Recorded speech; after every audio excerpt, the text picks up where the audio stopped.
Welcome back everyone to part 2 of getting started with custom items, the premium Spigot plugin that allows you to basically add anything to your Spigot server, at least item or custom block wise, without requiring client mods.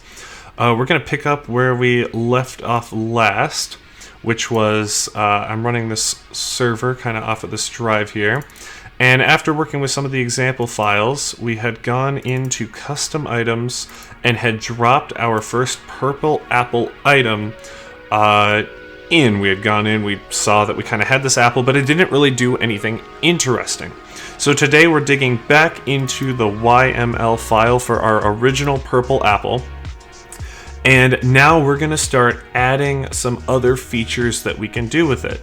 So one of the first things that I'm going to show you, and this is rather food specific, but there are a number of these triggers we can work with, is that instead of letting us just use it generically in terms of anything an apple can do, we're actually going to make our item consumable.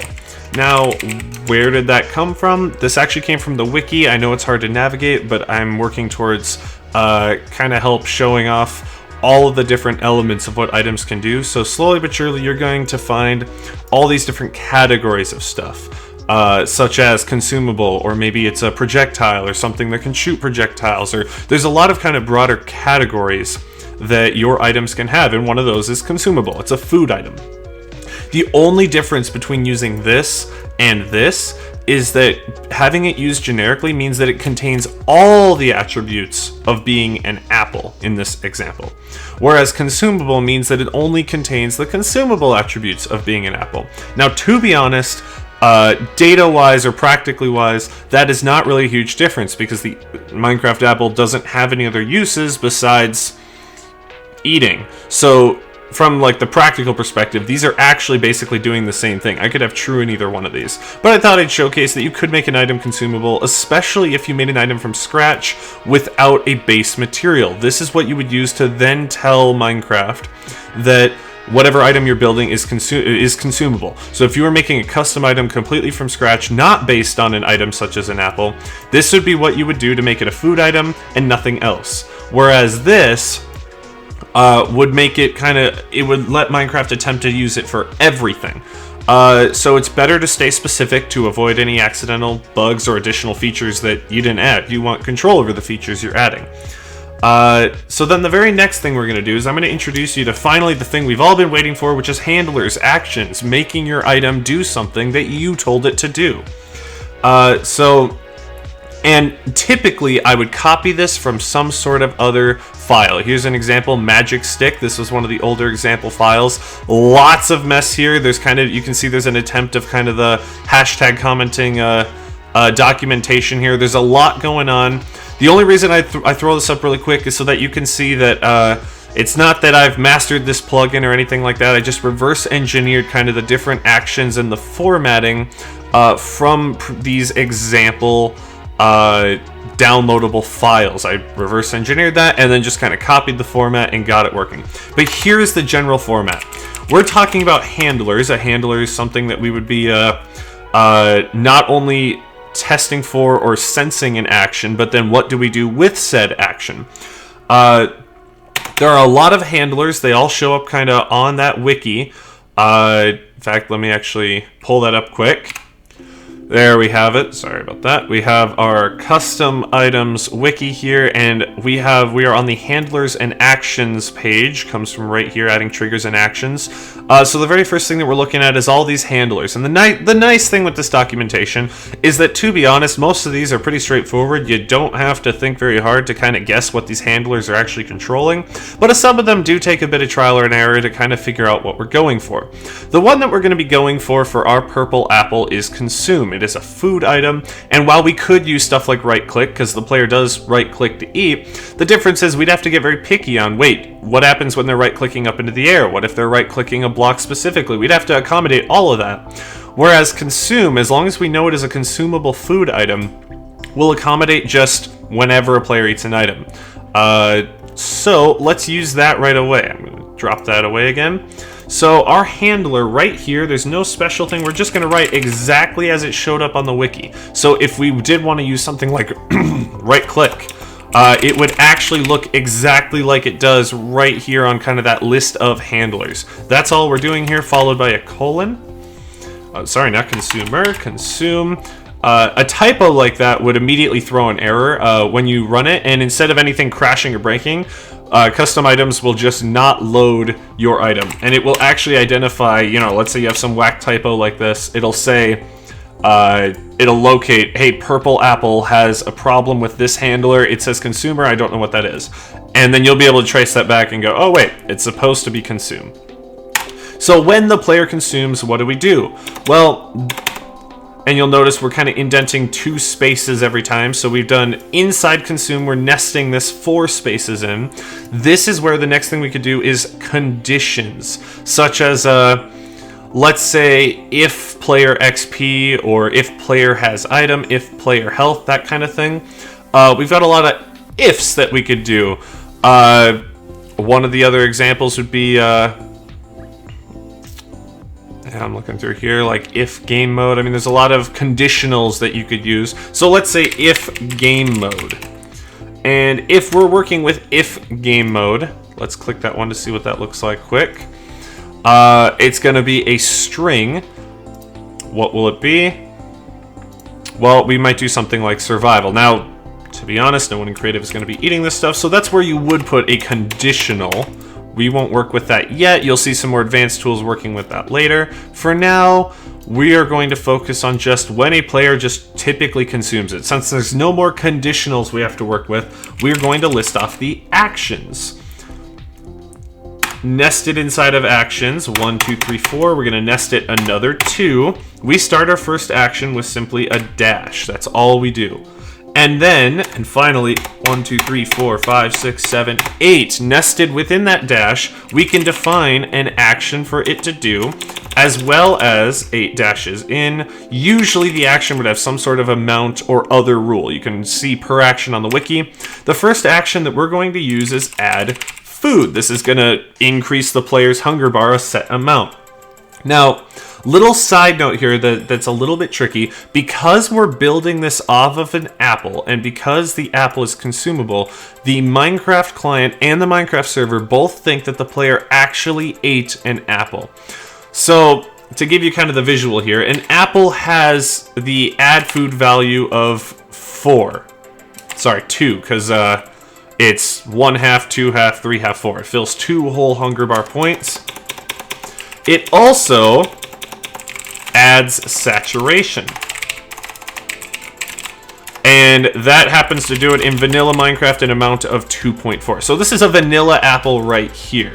But if we wanted it to act like a vanilla apple, we would add nothing. Because since it is consumable, the player is already eating an apple. So we're going to build off of that. We're going to mod it. So normally it adds 2 hunger points. I want my purple apple to be a little stronger. It's going to add 3 hunger points. And I also want to double the amount of saturation. So the vanilla apple already has 2.4. I'm adding another 2.4, making it a very strong, stronger saturation, especially for an apple. Kind of modded in. And this is what I was talking about in the last video, how when we're using an item generically, it's going to start, now that we've set this to true, it's going to start with the apple, and then we are going to build it from there. If we did not start with this generically, we would have to program the rest of this kind of from scratch. But for now, we're going to start with the apple. Side tangent related to food. Let's say you wanted a food item. So this is like the vanilla apple, right? Let's say that you wanted a food item, but you didn't want it to fill up the hunger bar. You can actually use negative values here to undo the vanilla amount of food that would be added. So if we did leave it like this apple would not restore any hunger, it would just add a lot of saturation. But we're going to leave it like that for now.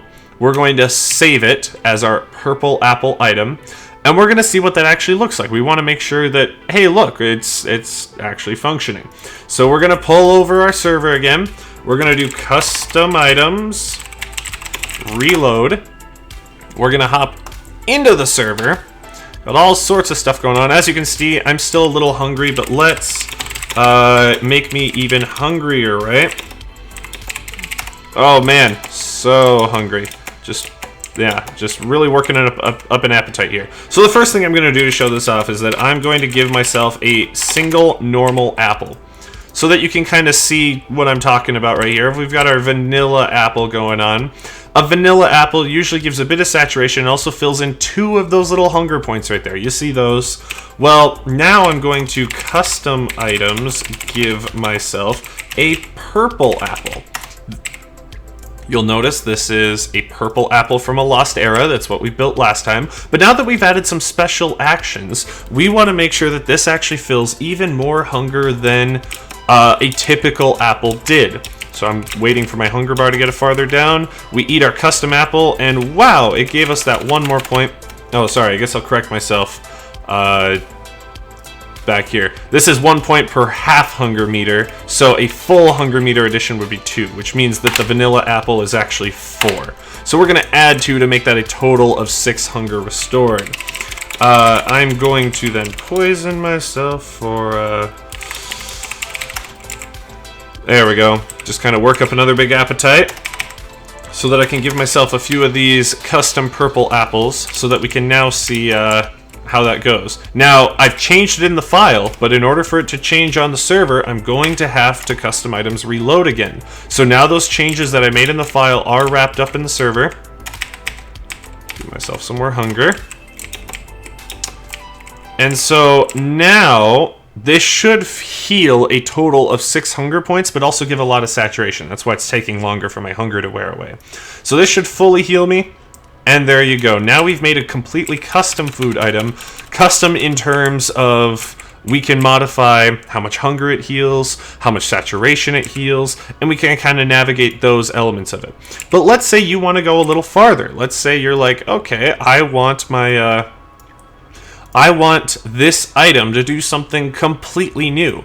This is where I was talking about last video. You're actually already there. You just have to change what actions you do. So let's say that this purple apple is going to, instead of just being a super powerful food item, we're going to make it do something else, such as, let's add an effect.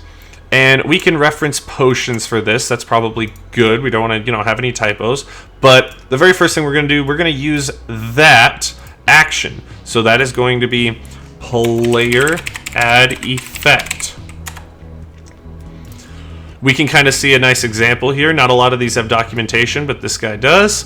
And we get to then go in 1, 2, 3, 4, 5, 6, 7, 8 effects. And then you can notice we're kind of do that same thing of indent even farther to provide that dash, indent even farther, and we're going to see what type we're going to do. I want my poison apple to also give kind of some sort of buff. So let's see, we'll do a string.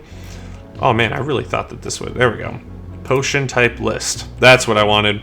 Okay. I want this to also give something a little more powerful, such as some absorption. We want to give some temporary extra hearts to the player. So as a string, I'm going to put absorption, because that's what it wanted us to do. I'm going to put the time/amount. The time is not going to matter for absorption. Nah, let's have it be temporary of only being, and this is the amount of seconds, so let's do 5 minutes of absorption. And the strength of it, I want it to be 2 for a full heart, because each point is, again, just a half value. Particles, I want it to be false. I want the player to be able to be sneaky. And if we wanted to, we could, stack these with any sort of other effects that we wanted. For example, if we also wanted to do something like, regeneration or something. We could just have a bunch of extra effects all added at once by stacking the same format. You can kind of see that referenced right here. But for now, we're just going to do the absorption. So now, let's check in where we're at. We have an apple. You can eat it. It will restore the hunger and stuff of a vanilla apple, but it will also give you some absorption. So, and since I'm doing this on the fly, this isn't pre-scripted or anything, we're going to save that, we're going to pull this over, and we're going to reload, and we're going to see no errors were thrown, all of our custom items were loaded properly. So let's see exactly what that looks like now. I'm going to give myself a purple apple, I'm going to eat it, and look at that. Oh, I forgot, absorption does it weird, of 1 full heart per point. unlike the health bar. But you can see now I've got that lovely absorption 2 for that 5 minutes that I set walking around, and you can also tell that it healed my hunger. So this is already going to majorly improve kind of what you can do. As you can see though, unless if you coded it differently, that just resets the timer. That does not stack the absorption. You would have to make like an add absorption effect or a separate thing instead of in order, if you wanted the player to be able to stack up to 8 and then 12 or however many hearts you wanted. But hopefully this gives you enough of a head start to already start tinkering with some kind of custom items, or at least some custom foods. We're going to work with a custom tool next time, so hopefully you've enjoyed this, and I will see you in the next video.